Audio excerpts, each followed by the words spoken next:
사도행전 강의 45번째 시간, 유럽으로 가는 길, 이런 제목으로 말씀 나누겠습니다. 자, 지난 설교에서 예루살렘 공의회, 예루살렘 회의, 그것에 대해서 말씀드렸죠. 이방인 선교와 관련하여서 중요한 신학적 또 문화적 합의를 마련한 회의다, 그렇게 말씀을 드렸었어요. 자, 이렇게 중요한 결정이 났으니까 이런 중요한 결정을 다시 이방인 교회들 가운데 알려주어야 할 필요가 있었겠죠. 또 두 번째, 타 지역으로 전도 갈 마음도 있었던 것이죠. 그래서 말 그대로 겸사겸사 두 번째 전도 여행이 시작된다고 말씀드릴 수 있습니다. 15장 35절에 보면 바울과 바나바는 안디옥에서 유하며 많은 사람들에게 주의 말씀을 가르치며 전파했다, 그런 말씀이 있는 것이죠. 자, 이제 안디옥 교회 입장에서는 예루살렘 교회에서 어떤 정확한 가이드라인을 주었으니까, 공식적인 가이드라인을 주었으니까 그것을 가지고 날개를 단 새처럼 아주 힘차게 날아갈 수가 있는 것이었겠죠. 자, 그래서 그들에게는 주저함이 없습니다. 모든 것이 깨끗하게 정리가 되었기 때문입니다. 예수님으로 충분하다. 예루살렘과 안디옥, 또 유대인 교회와 이방인 교회는 같은 지침을 갖게 되었다. 자, 더욱이 안디옥 교회에는 말씀의 일꾼들도 많고, 그렇게 선교 공동체가 든든히 받쳐주니까 선교사들은 예루살렘 회의의 합의 내용을 자신들이 개척한 이방 교회에게 속히 전할 마음을 가졌을 것이다. 그리고 또 다른 지역에도 기회가 닿으면 이 하나님의 말씀을, 복음의 놀라운 은혜를 전파하고 싶었을 것이다. 저희가 그렇게 이해할 수 있습니다. 아니나 다를까 15장 36절, 지난 말씀이지만 며칠 후에 바울이 바나바더러 말하되 우리가 주의 말씀을 전한 각 성으로 다시 가서 형제들이 어떠한가 방문하자, 그렇게 제안하였다는 것이죠. 자, 그래서 본격적인 2차 전도 여행, 2차 선교 여행이 시작되는 것입니다. 자, 2차 전도 여행의 가장 큰 특징은 오늘날의 관점에서 볼 때 복음이 아시아, 소아시아 지역을 넘어서 오늘날의 유럽으로 전파되는 놀라운 의미를 가진 여행이다라고 말씀드릴 수 있어요. 이 일의 중요성은 교회의 역사를 보통 2000년이라고 할 때 그중 거의 대부분의 세월 동안 기독교의 중심이 되었던 곳이 바로 유럽이었다는 데 있는 것이죠. 그리고 또 그 유럽에서 최근 200년 동안 전 세계로 복음이 전파되었다라는 것을 생각하면 바울의 2차 전도 여행은 결과적으로 1차, 2차, 3차 중에서 가장 의미 있는 그런 전도 여행이다라고 저희가 말씀드릴 수 있겠어요. 자, 이후의 본문들은 이 중요한 선교를 위한 팀 구성 배경을 말씀해 주고 있어요. 자, 처음에 제가 말씀드렸었는데 바울의 선교, 초대교회 선교의 특징 중에 하나는 바로 팀 사역이다 말씀드렸어요. 옛날이니까 혼자 했겠지. 그렇지 않고요. 팀을 구성하여서 하나님의 말씀을 전했다는 것을 저희가 알 수 있는데, 그 두 번째 전도 여행 어떻게 팀이 구성되었는지 오늘은 그것을 조금 말씀 나누게 될 것 같아요. 자, 아름답게 합의된 이 여행은 바나바와 바울의 갈등이라는 복병을 만나게 된다. 지난번에 말씀을 드렸어요. 일과 관계 두 마리 토끼라는 제목에서 설교에서 이미 말씀을 드렸죠. 그때 말씀을 드렸기 때문에 지나갈 수 있어요. 이제 결론만 말씀드리면 하나님은 세월을 두고 이 관계 안에 역사하셔서 두 사람의 관계를 회복하실 뿐만 아니라 더 나아가서 바울과 마가가 서로에게 귀한 동역자가 되게 하셨다. 그렇게 정리했었습니다. 자, 그리고 그 갈등의 또 다른 결과로 전도팀이 두 개가 된 것이죠. 나뉘었으니까요. 그렇죠? 바울과 바나바가 나뉘어져서 바울과 바나바 팀으로 그렇게 전도가 실시되었다는 것이죠.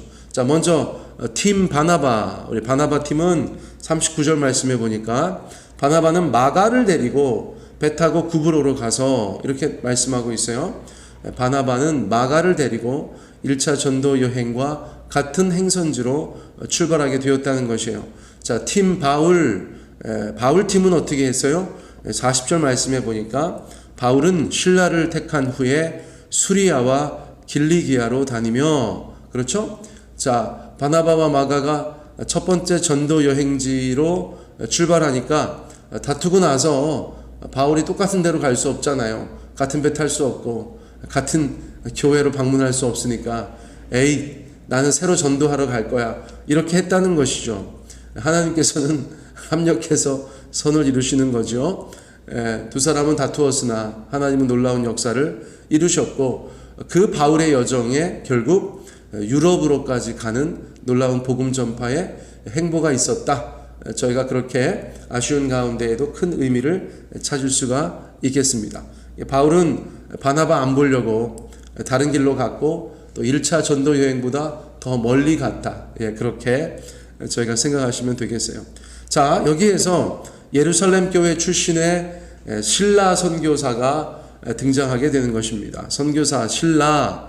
자, 15장 22절에 보면 이에 사도와 장로와 온 교회가 그 중에서 사람들을 택하여 바울과 바나바와 함께 안디옥으로 보내기를 결정하니 곧 형제 중에 인도자인 바사바라 하는 유다와 실라더라. 자, 실라는 15장 22절에서 처음 등장한다는 말씀을 제가 드리는 것이에요.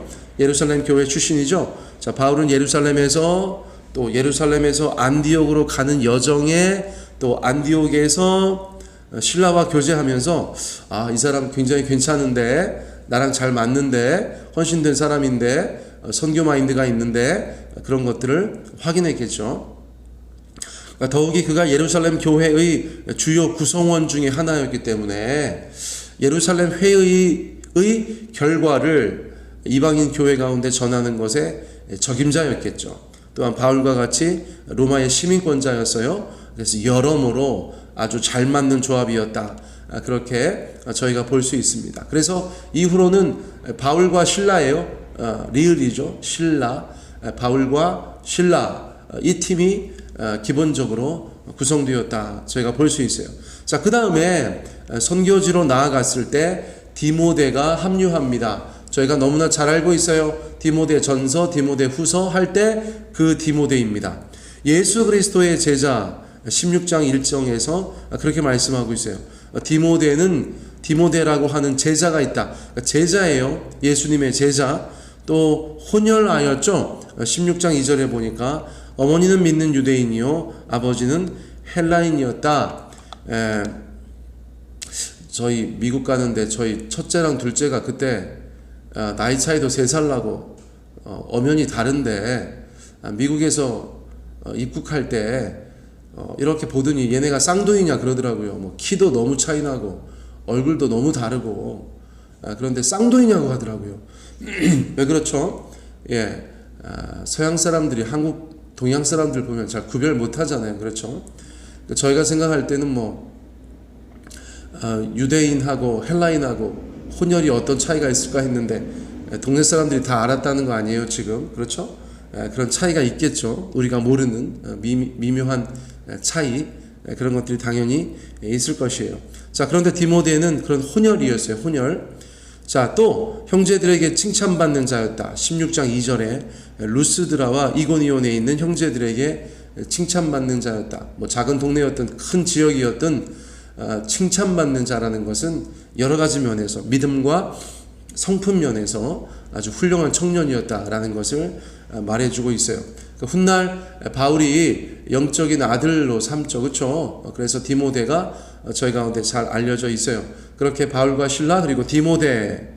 자, 그 다음에는요 16장 10절에서 누가가 등장합니다. 누가가 등장하는데, 누가가 등장하면서 여기에서는 앞으로 바울과 실라가 디모데가 이런 얘기도 많이 등장하지만 우리가 라는 말이 등장하기 시작해요.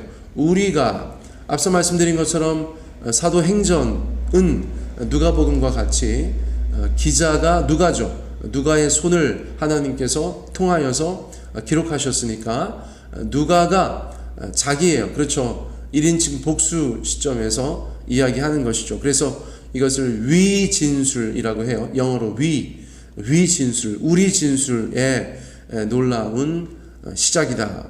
자, 예를 들면 16장 10절 바울이 그 환상을 보았을 때 우리가 곧 마케도냐로 떠나기를 힘쓰니 이는 하나님이 저 사람들에게 복음을 전하라고 우리를 부르신 줄로 인정함이로라. 그러니까 이제 팀이 우리가 되었다라는 것을 알 수 있어요. 바나바와 신라, 바나바와 신라와 디모데, 바나바와 신라와 디모데와 누가 이렇게 하나님의 복음 전도 팀이 그렇게 구성되어 가는 과정들을 오늘 저희가 보았다는 것이에요.